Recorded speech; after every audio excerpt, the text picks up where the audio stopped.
So I got this thing for a video, I don't know, like a month ago. And since I started using it, A, I've fallen in love with it and the pictures that come from it and all of that. But B, I just can't stop thinking about all of these little kind of hidden life lessons that we've lost because we're taking pictures on these instead of on these. Here's 5 of them. Hope you love it. Finley, smile. Good one. Really quickly, my name's Cody Wanner. I create content to encourage people to do things. So if you want to do something big, hit subscribe. Let's do this thing. The first thing is that this is and was considered an instant camera. An instant means like 20 minutes in this case, especially when it's cold, like a half an hour. When you hit the shutter button on this thing, it takes you 20 minutes before you can even really look at your picture for fear of overexposing it. The amount of immediacy that we have in our world today is something that in many cases is wonderful. You know, you take a picture, you immediately send it to your grandma who's 3,000 miles away. That's great, but I just think about, this is a reminder, this is one more reminder to slow down and remember that if you're not accomplishing 17 million things in 3 hours, that's totally fine. Like one picture, 20 minutes, crushed it. Second thing is the literal value of each photo. It's $2 a pop. In a day where we're just like smashing the shutter button, for me it kind of made me remember how valuable just one photo is, and that's lost. Like the value of the photo, I think in so many ways, for other reasons too, the value of one photo. And that's changed in many ways, the way that I shoot video and the way that I shoot photos even on digital. Just taking time, like don't take 20 shots and hope for one good one. Maybe take 5 or maybe take 1. That kind of leads to the third thing, just the beauty of the imperfect. We took this shot 2 days ago. My brother-in-law took it, and we're just slightly off center in the frame, and that could have to do with like the parallax of the viewfinder to whatever, for whatever reason, slightly off center, and it's beautiful. In the other one, Avery's crying and Jude has his eyes closed.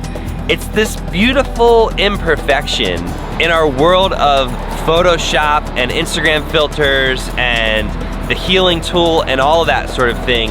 I feel like we're so often encouraged to strive for perfection. And if your shot wasn't right, it's kind of like, well, why didn't you make it right? On a Polaroid photo, you can't go in and touch it up. You can take another shot, you can spend another $2, but you're not fixing that one that's slightly messed up. And there's something so beautiful about that. And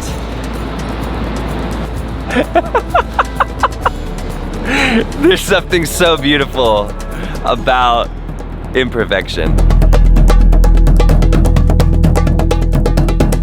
The fourth thing is getting to hold the actual photo in your hands almost immediately, but I'm not talking about the time, just holding photos.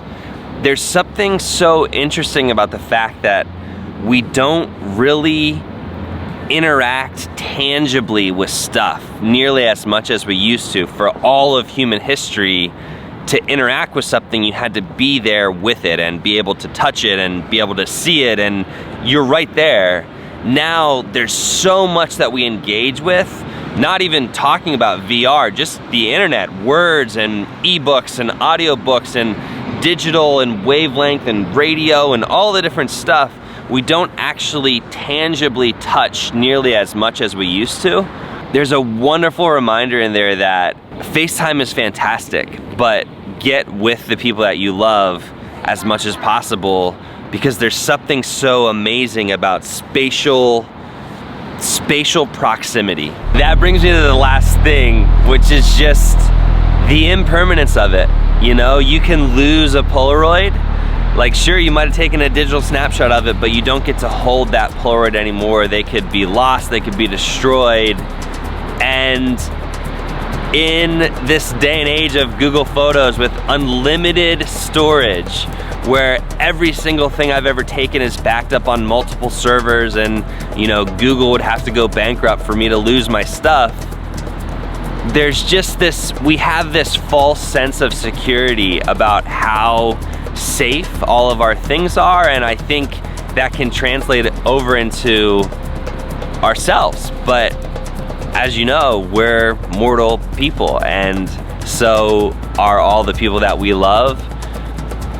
Placing value on the time that we have with the people that we love here on this earth together, that's something that for some reason using this camera has been making me think about, and I'm just really thankful for that. Those are the 5 things that I've been thinking about since using an instant camera. If you've used one, or if you just have other ones to add, would love it if you drop it in the comments.